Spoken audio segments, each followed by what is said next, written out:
What's going on, everyone? My name is Talon Sai and you are watching Sunday GUNDAY. I hope you are all having a great Sunday so far.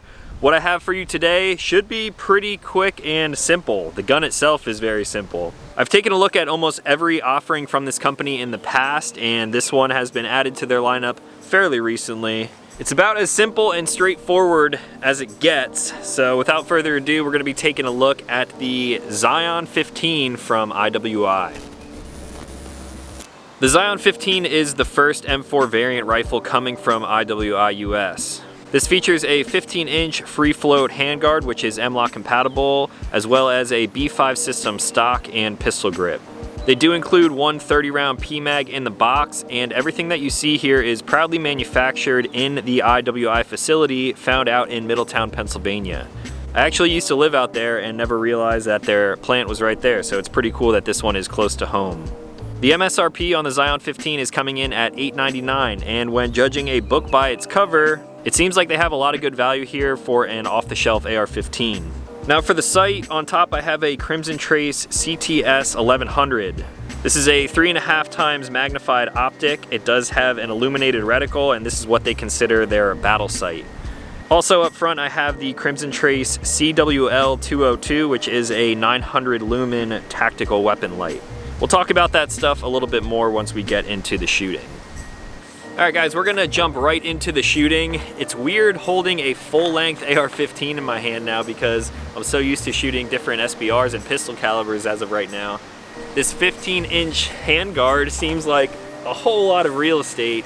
This is basically set up right now as more of a long-distance AR. Like I mentioned, we're gonna talk a little bit more about my thoughts on magnified optics. This is obviously not something that you see a whole lot of here on the channel, and I have my reasons for that. But let's start shooting this thing a little bit. It is a multi-cal, so I have some 5.56 here, and we're also gonna shoot some 223 today as well, which again is something that I rarely do. I typically prefer the little bit of extra oomph behind the 5.56, but this one should shoot both, so let's see how it does. Back here from 50 yards, the reticle, I believe, is on. It's illuminated, but it's not very bright out here in the direct sunlight. Let's see how it does.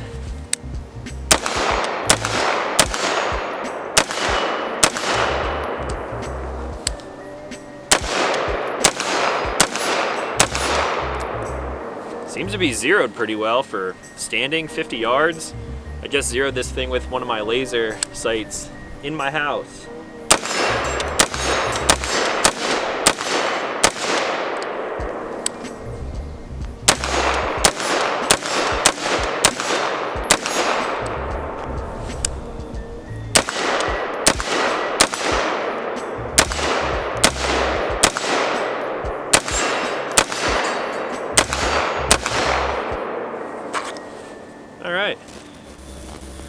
Alright guys, first mag impression time with the Zion 15. This is going to be pretty cut and dry. It might seem like I'm jumping the gun because I don't have a whole lot to say, but it's a pretty standard AR-15.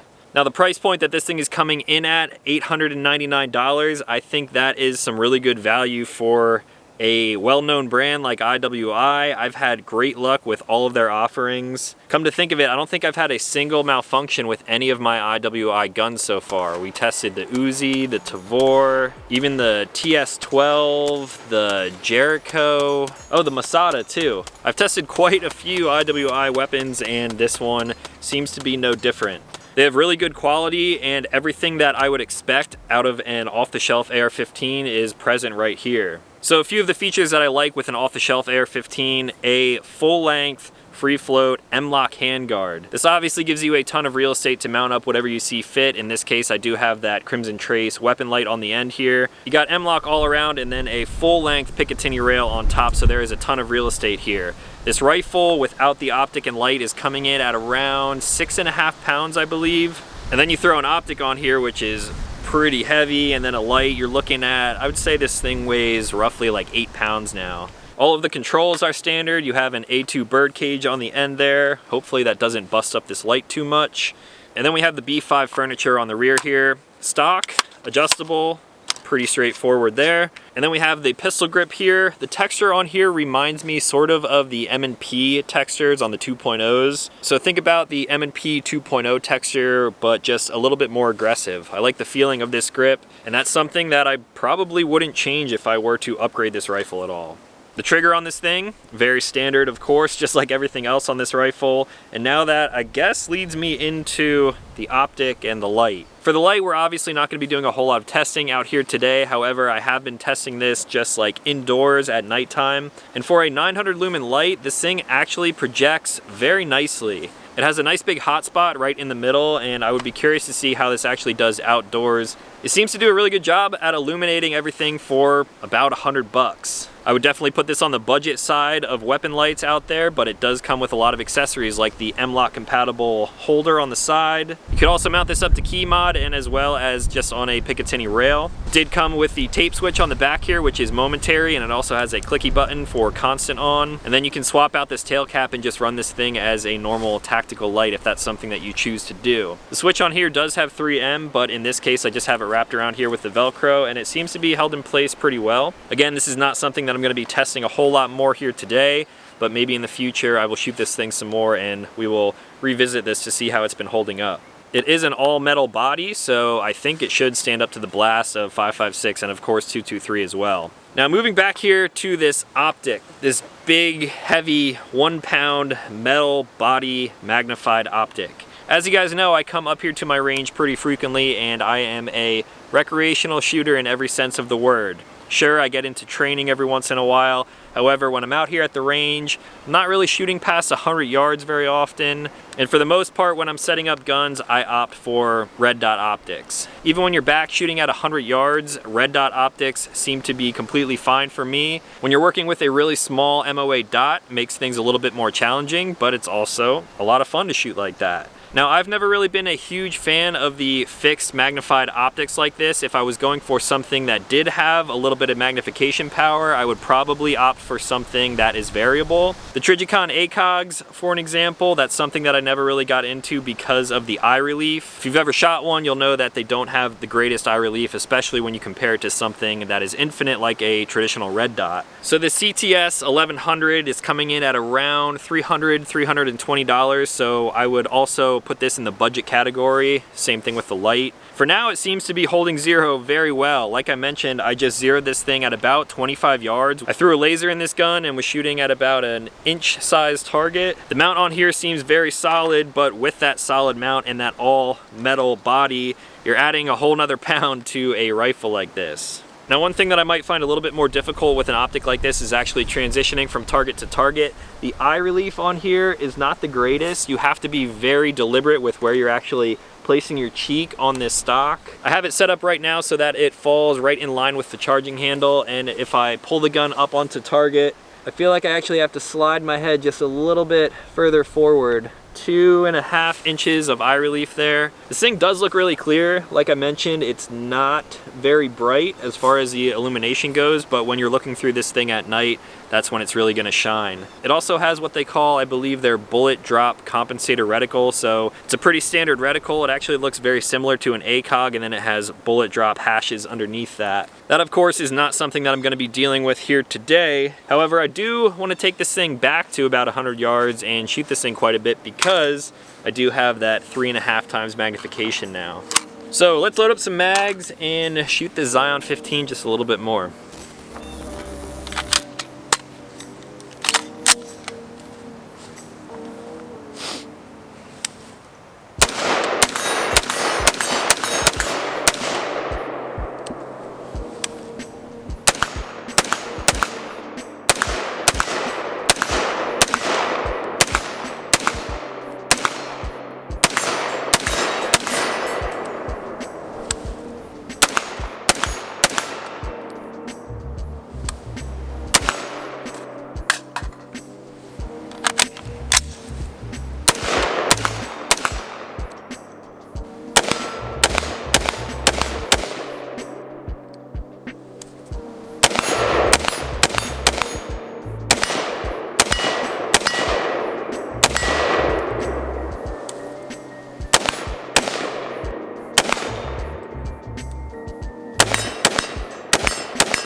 give this a shot now. We got a completely Pennsylvania made AR-15 right here, as well as some Pennsylvania ammo. This is coming from Keystone Munitions. And this is 223. Haven't shot 223 in a long time. Like I mentioned, I prefer 5.56. However, we'll see how it runs in this multi-cal gun. This ammo was provided by my friends at Panda Tactical, so thank you guys very much for supporting the channel. If you don't follow them on Instagram, highly recommend it. Great company for a lot of your Second Amendment needs. This one's for all the PA people out there.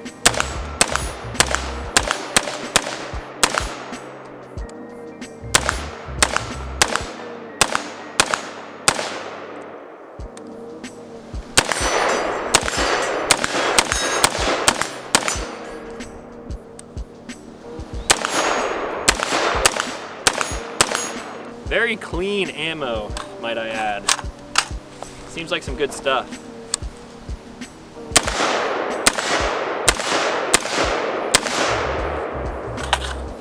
Seems to like it. All right, back here from the social distancing rock at about 100 yards. We're gonna see how this 3.5 holds up at a longer distance. This is really where this thing should shine, so yeah, should be all right.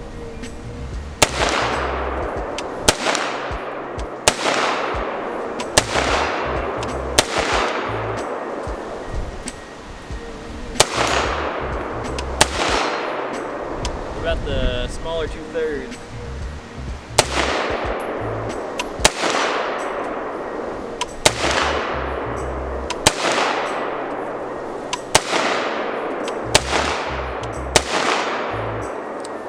Yeah, as expected.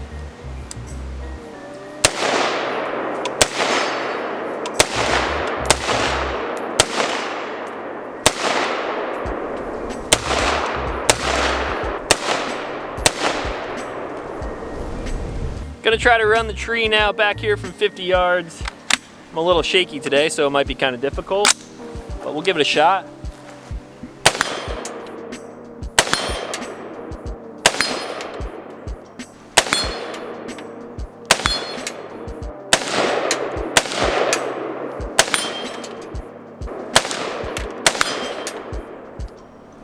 I'm just riddling my van with spent casings right now.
Alright guys, this last mag is for everyone who supports the channel over on Patreon. I say this all the time, but I'm gonna keep saying it. These videos would not happen without your support over there, so I really cannot thank you guys enough. If you want to see these videos a week in advance or anything behind the scenes over on the main channel, you can sign up. There's a link in the description down below, and I really do appreciate you guys.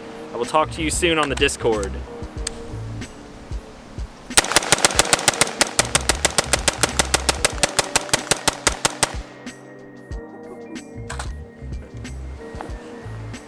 Pretty quick.